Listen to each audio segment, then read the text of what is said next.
And St. Augustine leaders are still waiting to hear more about the state's plan to develop Anastasia Park. The proposed statewide plan impacts about 9 state parks and has led to protests in our area like the one happening right now. Now, this all comes after state leaders postponed public meetings originally scheduled for tomorrow. Atia Collins is on your side. She's been speaking with advocates fighting against the development and with St. Augustine officials about what's next. Atia?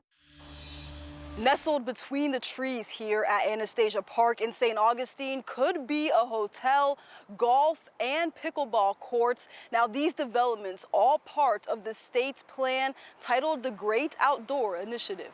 Things like hiking, kayaking, bird watching, that's what our state parks are for, not things like pickleball and golf.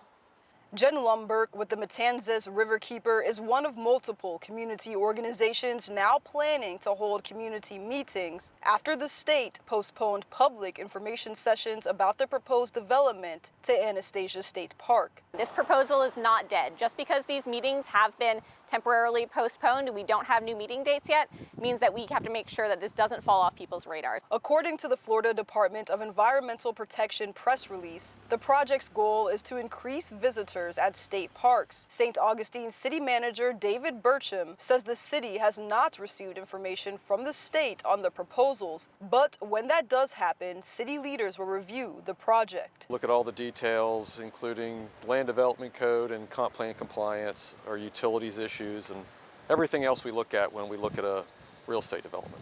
Over the weekend, hundreds protested outside of the state park, and at least one company has announced on their website they are pulling out of development plans for a state park in South Florida. Lumberg says they plan to hold meetings to keep the community informed. We're asking people to keep the heat on, keep the pressure on. Just because one proposal is pulled back doesn't mean that the rest of the state parks are off the chopping block. As far as when those public meetings will be rescheduled, well, according to the state, that will happen sometime during the week of September 2nd. I've reached out for more updates, but I've not received any today. Reporting in St. Augustine, Atia Collins, First Coast News, on your side.